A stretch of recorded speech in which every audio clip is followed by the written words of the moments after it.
we will discuss the simulation of load characteristics of DC shunt generator using MHRD virtual lab. The virtual lab experiment consists of aim, theory, procedure, simulation and graph, same as doing in lab. The only difference is we do experiments and observe the readings and we do calculations in real time. Here we do the simulations.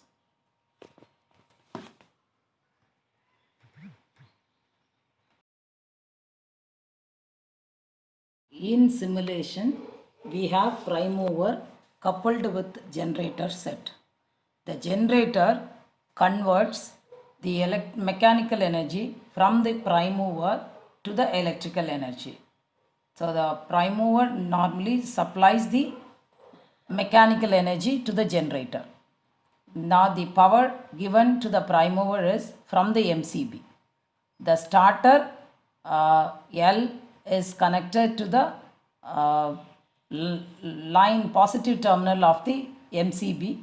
L, F, A is connected accordingly to the prime mover, field and armature line. There are two sets of ammeter and voltmeter available. One set is connected for the prime mover.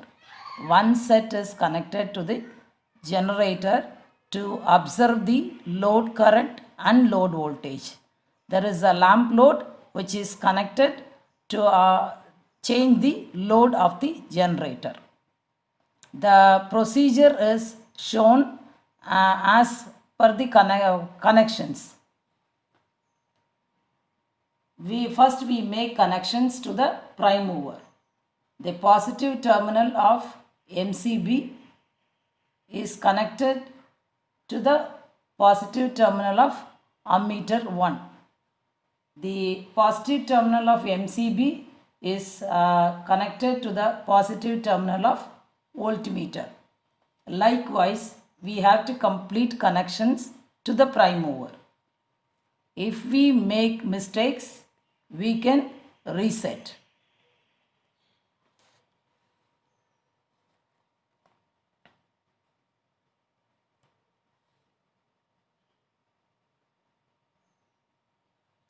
So the connections are made as per the circuit diagram. So we make connections for our prime mover. So the positive terminal is connected to the ammeter positive terminal and voltmeter positive terminal.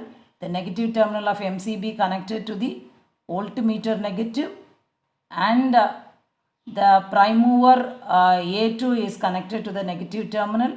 A2 and the field winding is connected together. The line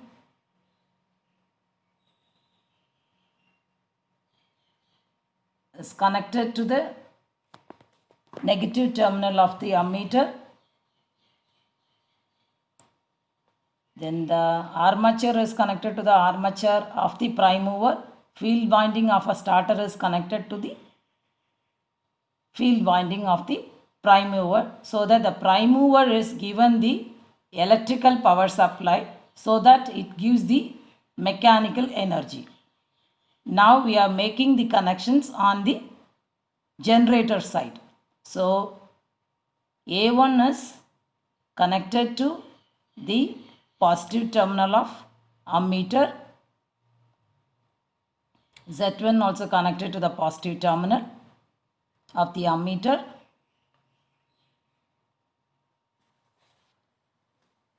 A2, Z2 are connected. That is armature and field winding of the alternator DC generator is connected together, and this once again connected to the negative terminal of the voltmeter, and this voltmeter one end is connected to the lamp load L2 and L1 is connected to the positive terminal of voltmeter. Now we have completed the connections of our DC shunt generator.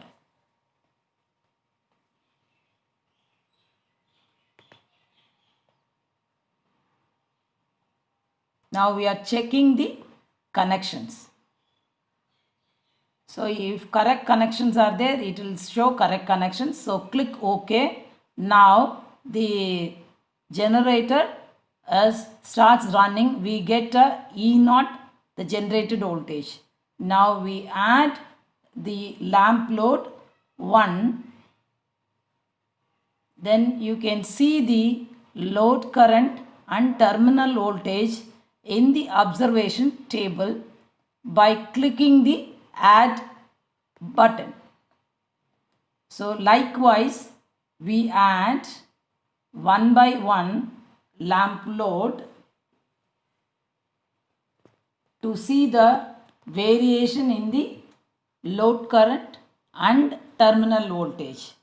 This clearly indicates that the increase in the load current increases, the terminal voltage decreases.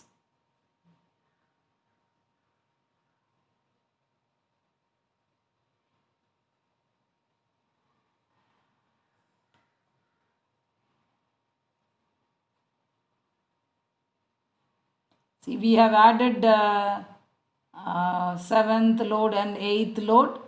Now we can see 8 readings which shows the load current as well as load voltage variations. The limit is only the 8 loads.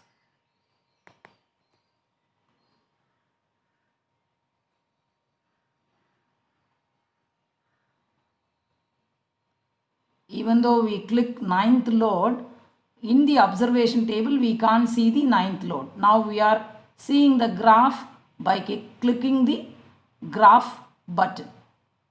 Now you can see the simulated graph, that is external or load characteristics, which shows the load voltage and the load current variations.